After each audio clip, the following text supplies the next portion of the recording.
Hello and welcome. It's so nice you could join me today to try and get some tips on things you can do to improve your life. I'm your host, Guillermo Vidal, and I'm thrilled you could join me today and we could talk a little bit about aging.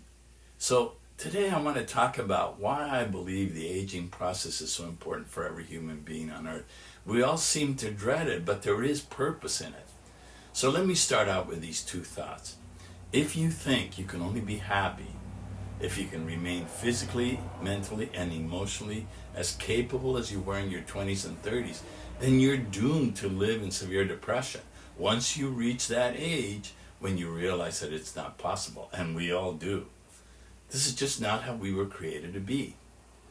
Now, if you think you were meant to be famous or powerful, make lots of money, have expensive things, and have sex with anyone that you're attracted to anytime that you desire it, and that you think you could live happy this way for the rest of your life, then you're headed for a rude awakening, because that too is unrealistic.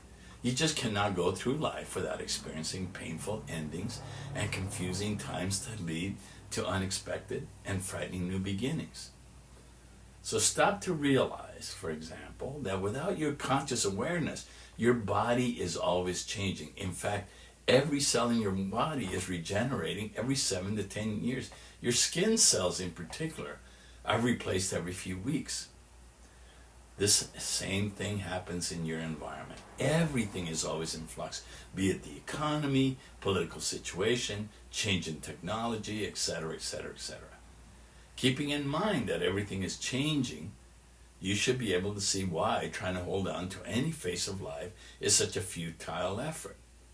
But nevertheless, we all hang on to the state in life we wish to stay in, and that's what causes us so much pain when that life phase ends.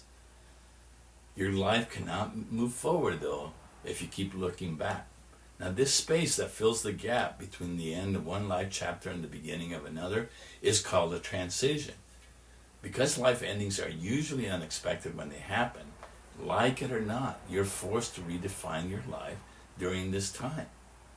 The feelings you experience during transitions are very confusing. They can make you question how you understand yourself and others. They can cause you to believe that you don't belong anywhere, especially in your current situation. And you wonder how it ever got this crazy, like the Eagles say in their song, Lying Eyes. Did you get tired, or did you just get lazy? Or is it a fact of life that things change? These life transitions can be very confusing. I know, for I've experienced many of them in my life, and I can unequivocally say that these feelings that have been provoked in you as a result of the ending of a phase in your life can be summarized by one word: loneliness. Now, I know how this loneliness feels. It feels scary, painful, and very uncomfortable. You see your past as a happy one, but you question any probability of ever being happy again. I know, but I can assure you that you will, and the next phase of your life will be even better than the one you just left behind. And that if you stop trying to hang on to the past, things will get better. Now, this is where aging comes in. But the unknown factor to me, by the way, going through these trying times was like a hermit crab leaving its shell. I was actually slowly setting the expectations and past identities society had expected of me. And in so doing, I became free to ask myself, who truly am I? And over time, I began to listen for the answer. Now, the unexpected thing I learned about this loneliness I was experiencing was that it can actually be beautiful, powerful, and helps us grow.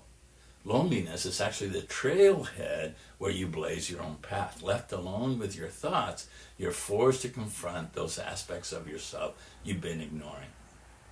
It is actually normal during these times of transitions for your insecurities to unravel, your regrets to become more exposed as you proceed to beat yourself up over past mistakes. And after a while, you actually feel numb inside, and you can waste your time watching reality TV and scarfing down unhealthy food. Anything to avoid your mind's judgmental chatter. But this too passes, and you eventually are forced to confront yourself. So what does this have to do with aging? Why am I making such a big deal about this? Well, quite a bit, because I believe the main purpose of our life is to become our highest and most authentic self. And in order to live out our purpose, we need the time and experiences that come with aging. That's why all the things that I described, it takes time to process them. And it is by striving to become that best version of ourselves that we can touch others and have them learn from our example and benefit from our existence. So if you're in the middle of a confusing transition because of a difficult ending, take heart. Your struggles are actually pretty universal. The inescapable ebb and flow of the loneliness you're experiencing links you with all of humanity. And I'm sure that you're finding that suddenly that quirky friend in your life doesn't seem so bizarre to you anymore. Or you may find that you're filled with compassion and understanding for those you see suffering around you. Now, if you see this happening in yourself, know that you're unearthing your real humanity, and it is much different than the polished personal brand you have been aspiring for up to this point. This is what you are creating, is a much more authentic, humbler version of yourself that's easier for others to connect with. And frankly, you have to put some years around the block to learn and experience that conclusion. And you also need to let go of the belief that the past is where your happiness lies. Growing comfortable with the new phase that aging introduces will help you let go of that past. And I know we dread aging, but it is an important phase of who we are as human beings. We just simply must go through it as we go through our youth, our middle years, and now the third phase of our life.